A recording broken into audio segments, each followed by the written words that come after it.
अध्याय 1। मिट्टी का मोह और गरीबी की मार। मुकेश का जन्म एक छोटे से गांव रामपुर में हुआ था। उसके पास विरासत में मिली मात्र 2 बीघा पथरीली जमीन थी। घर में बूढ़ी माँ, पत्नी राधा और 2 छोटे बच्चे थे। मुकेश का दिन सूरज उगने से पहले शुरू होता और चांद ढलने के बाद खत्म होता।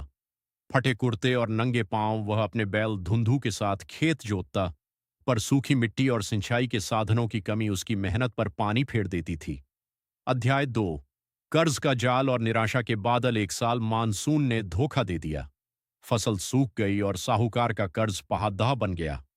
साहूकार ने धमकी दी कि अगर अगले महीने तक पैसे नहीं मिले तो वह जमीन जब्त कर लेगा। मुकेश की रातों की नींद उड़ गई। वह अक्सर रात भर अपने सूखे खेत की मेड़ पर बैठकर रोता था, पर उसने हिम्मत नहीं हारी। अध्याय 3। बदलाव की लहर। सरकारी योजनाओं का सहारा। गांव में एक दिन किसान गोष्ठी हुई।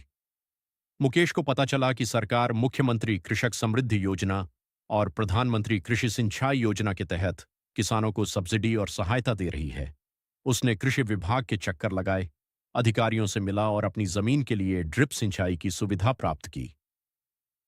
अध्याय 4। आधुनिक खेती और नई उम्मीद। मुकेश ने पुरानी पद्धति छोड़कर मिश्रित खेती, मिक्स्ड फार्मिंग शुरू की। उसने गेहूं के साथ साथ औषधीय पौधों और सब्जियों की बुवाई की। उसने जैविक खाद का उपयोग करना सीखा। राधा ने भी पशुपालन में हाथ बंटाया। धीरे धीरे खेत लहलहाने लगे। अध्याय 5। संघर्ष से शिखर तक। 2 साल की कड़ी मेहनत रंग लाई। मुकेश की फसलें शहर की मंडियों में अच्छे दामों पर बिकीं। उसने न केवल साहूकार का कर्ज चुकाया, बल्कि अपने बच्चों का दाखिला शहर के अच्छे स्कूल में करवाया। वह अब गांव का आदर्श किसान बन चुका था।